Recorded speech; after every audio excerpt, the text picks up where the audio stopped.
जबलपुर में सरकारी उपार्जन केंद्रों पर किसानों से खरीदे गए अनाज में बड़े पैमाने पर गड़बड़ी का खुलासा हुआ है। जबलपुर के मजीठा स्थित एमएलटी वेयरहाउस में जांच के दौरान ऑनलाइन रिकॉर्ड और मौके पर मौजूद स्टॉक में भारी अंतर पाया गया। जांच में सामने आया है कि इस वेयरहाउस से 1671 कुंटल मूंग और 253 कुंटल उड़द गायब है, जिसकी कुल मात्रा 1924 कुंटल से अधिक है। इस गंभीर अनियमितता के बाद कलेक्टर दीपक सक्सेना ने संदिग्ध खरीदी का भुगतान रोकने का निर्देश दिया है। लाखों का अनाज गायब ऑनलाइन रिकॉर्ड में हेराफेरी कर इस फर्जीवाड़े का खुलासा तब हुआ जब मूंग और उड़द की खरीदी में अनियमितताओं की लगातार शिकायतें मिल रही थी। इन शिकायतों के बाद कलेक्टर ने सहपरा के अनुविभागीय राजस्व अधिकारी के नेतृत्व में एक जिला स्तरीय जांच दल का गठन किया। संस्था ने ऑनलाइन रिकॉर्ड में 12,928 कुंटल मूंग और 8,736 कुंटल उड़द की खरीदी दर्ज की थी, लेकिन जब जांच दल ने वेयरहाउस का भौतिक निरीक्षण किया तो उन्हें केवल 11,257 कुंटल मूंग और 8,434 कुंटल उड़द ही मिली। यह अंतर बताता है कि ऑनलाइन रिकॉर्ड में हेरफेर करके लाखों रुपए के अनाज का गबन किया गया है। इस बड़े घोटाले के सामने आने के बाद कलेक्टर ने तुरंत संदिग्ध खरीदी का भुगतान रोकने का आदेश दे दिया है। हालांकि उन्होंने उन किसानों को भुगतान करने के निर्देश दिया है जिनकी खरीदी में कोई गड़बड़ी नहीं पाई गई है, ताकि ईमानदार किसानों को नुकसान ना हो सके। देखिए, जबलपुर में 12 केंद्र बनाए गए थे, जिनमें से 11 केंद्रों में मूंग खरीदी का कार्य हुआ था।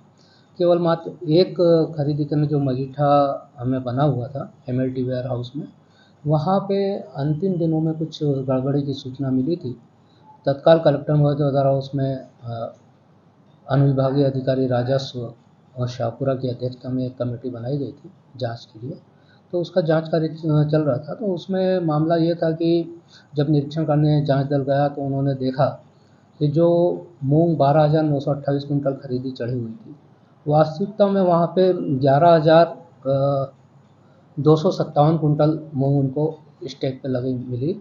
इसी तरह से उड़द में जब देखा तो उसमें यानी 8,736 कुंटल उड़द था खरीदी का, और उसमें 8,434 कुंटल पाया गया। इस तरह से 1,671 कुंटल मूंग यानी स्टैक पे कम पाया गया और 302 कुंटल उड़द।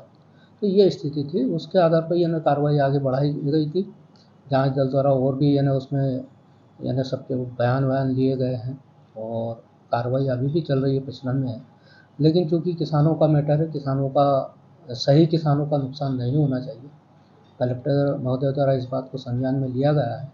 और कल यानी जो जांच प्रतिवेदन प्रस्तुत हुआ है तो उसमें प्रारंभिक रूप से अभी यानी जो प्रथम दृष्टया लग रहा है कि नहीं वास्तव में ये सही किसान है, उन लोगों का भुगतान किया जा रहा है। और संदिग्ध जो खरीदी है उस पर अभी आगे और जांच की जाएगी कि वास्तव में वो किन लोगों की है, क्या है। तो उसका भुगतान अभी होल्ड पे रखा गया है, और जैसे ही आगे और होगा, जो भी क्लियर होगा उस हिसाब से आगे का कार्रवाई की जाएगी। इसके पहले यानी जो स्टार्टिंग 16, 17, 18 को जो खरीदी हुई थी, उसमें 68 किसानों का मूंग का भुगतान अभी हो चुका है, जो 1,52,00,000 रुपए की राशि होती है। और इसी तरह से ये मूंग का है, और 47 किसान जो उड़द का था उनका 1,07,00,000 रुपए का भुगतान ये किया जा चुका है। और कल जो डिसीजन लिया गया उसमें ये है कि यानी 243 किसानों के उड़द एवं 315 किसानों का मूंग का है, उनका भुगतान की प्रक्रिया चालू की जाए।